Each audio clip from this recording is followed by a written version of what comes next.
Hey, what is going on guys, this is Tharshey and welcome back to another video on the channel. Today we're going to be doing the best build for Eowyn in Lord of the Rings Rise to War. So hope you guys do enjoy this video, and if you do, please do drop a like, comment and subscribe to the channel, and don't forget to turn on those post notifications. Anyway, let's get straight into it. So, in today's video, I'm going to be showing you the best skill build for Eowyn, and I'll also show you my army composition and gear that I use on her, but that is more based on what you like and on your personal preference, so you guys can obviously use whatever units you have, like whatever you have unlocked and that is available to you, as well as gear that you have, because you know not everyone has the same amount of gear, just depending on how much you have spent. But skill wise, everyone should have the same skills, because I'm basically doing all these videos for commander builds, and I'm assuming that everyone has their commanders at level 50 for their 50 skill points at respect 5, so they have all their different commander skills unlocked, and they have the 5 extra skill points from there plus whatever the commander title gives them. By commander title I simply mean this. So you have a support title gives you plus 5 skill points. For Eowyn, which is today's video, she is balanced and she gets plus 2 skill points. So that gives a total of 50 points from her levels, 5 from the respect, that's 55, plus another 2 from her title, that gives you 57 total skill points. Mine is respect 8, so I do have an extra 3 skill points, but I will not be taking that into account for the video. Anyway, without wasting any more time, let me just show you guys my Eowyn. So for my Eowyn over here, I can show you right now. I use a pretty balanced cav build. So I use 1250 cavaliers from Rohan, I use 1250 cataphracts from Gondor, and I use 1250 bow knights. And the reason I do that is because the bow knights are there for dealing damage, especially against evil factions, because of this ability here, which gives them plus 50% damage against large units, so trolls and stuff like that. And then the cavaliers, they have early damage. My cataphracts are more, more tanky. They're not as squishy as the cavaliers, and so yeah, I find it works pretty well for her, and that's my army composition. You guys can copy that, or you guys can try out your own army comps depending on what units you have available to you. As for her gear, so let's go to my Eowyn, and let's go to, her gear is over here. So I use a cutlass, so this gives her commander might and speed, and basically my gear build is all focused on commander might and commander speed. So this gives might and speed, it gives some melee attack, which is helpful. I use Scout's Mail, which gives commander might and speed again. I use Horseman's Helm, which is pretty much one of the best helmets you can use on Eowyn or any mounted commander, because it gives might and speed, and it gives army defense to mounted units. So this gives army defense to all 3 of the units I have. And then I use Fiddle of the Eldest, which gives me speed plus 13, focus don't really care about, and it gives me army defense, so that's plus 6 defense to my entire army and army speed.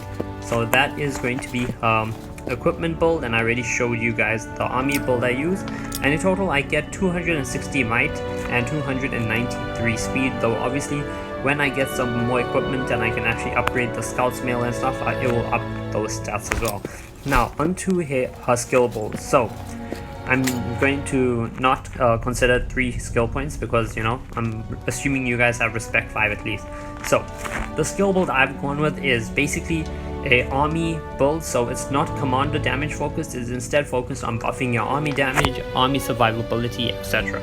So the first thing you want to max out is Rohirrim. So Rohirrim, it increases your damage, or mounted units damage is plus 9.6% when it's maxed out upon inflicting damage, and the effect is modified by your speed stat up to 3 stacks. This is why I'm trying to up Eowyn's speed stat, because it affects her Rohirrim ability. Then the next thing you want to get is White Lady of Rohan. So every round all mounted units recover 30% HP, and the max level is they gain stun immunity. So my entire army is immune to stuns every single round, so no one can stun me. Gandalf, any big stun commanders are basically rendered useless against my Eowyn. Her Rohirrim max is just extra might. But yeah, and while 30% doesn't sound like a lot, it does help a lot. It helps your army survive, and it's definitely good, because it helps you get to that later round where I have frontline rescue. So round 3, all my melee units recover 300% HP. So this is helpful, especially against commanders like Witch King or any other commanders that do early damage, because now in round 3 you're going to be healing a lot of your health. So yeah, out of your points you're going to want to put 15 in Rohirrim, 15 in White Lady of Rohan, that's 30 points already. Then you're going to put 7 in Frontline Rescue, so that's 37 points. Next, you're going to want to put 7 in Riding Excellence. It just reduces damage you receive by 14%, which again allows your units to survive longer and allows, White Lady of Rohan to be more effective because you're taking less damage overall. So that's another 7 points. So that's 37, that's 14, that is 44 points used. And so if you have, obviously we said you're going to have 57 points only. So 44 out of your 57 points are spent. Then you're going to put, well, for me, I have this because obviously you saw I'm using Rohan and Gondor Cavalry, both are men. So men damage plus 21% buffs both of that. So for me, that's another 7 points. So from 44, that is going to go to 51 points. Then I have 2 points in Downhelm and 1 point in Cripple. The reason I do this is because having 1 point in Cripple reduces speed of one enemy target by 999. So basically, it gives them no speed, and I like this, and so therefore I use this. So that for me, that is 52, 53, 54 of my skill points. So for all you guys now who are at Respect 5 and level 50, you only have 1 skill point left, plus those 2 from her Commander title, so you have 3 skill points left.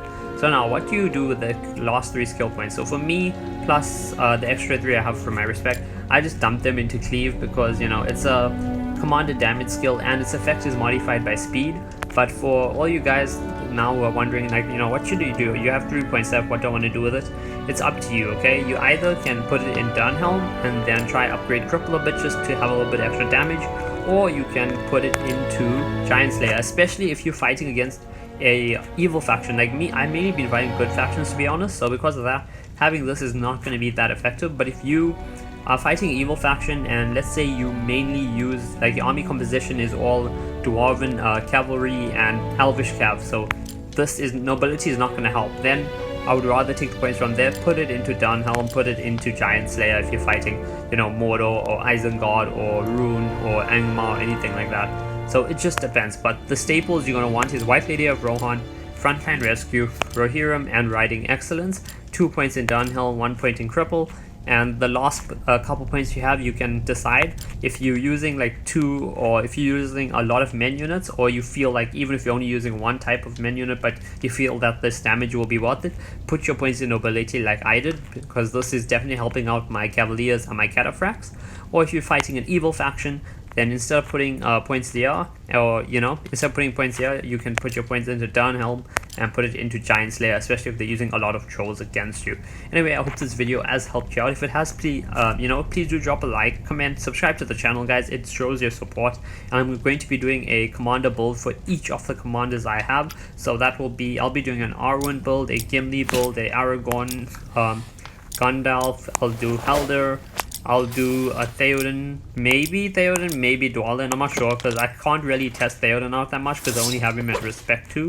But I'll definitely be doing these top 6 commanders and maybe some of these other ones as well if you guys requested. But yeah, basically just before we end the video, I just want to go a quick overview. So Eowyn, army that I use with my Eowyn is 1250 Cavaliers, Cataphracts, and Bow Knights. The equipment that I have on her is all basically might and speed focused for the commander. So that's a cutlass, I have Scout's Mail Horseman's Helm, and I have Fiddle of the Eldest, pretty much because it's just the best accessory I have. It actually gives some speed compared to the other stuff. And for her skills, I go Rohirrim as a staple, White Lady of Rohan as a staple, Frontline Rescue and Riding Excellence as staples, and then depending on what army composition you use, you can either use Nobility, or you could put 2 points into Durnhelm, 1 point into Cripple, and then distribute your extra points either into Durnhelm and Cripple again, or if you want some commander damage into Cleave, or if you're fighting evil factions using a lot of trolls, or even a good faction is just for some using a shit ton of large units, then you can put your points into Giant Slayer instead, which increases commander damage against large units by 7.1%. So yeah, hope you guys enjoyed this video. If you did, please do drop a like, comment, and subscribe to the channel, and I'll see you guys in the next video.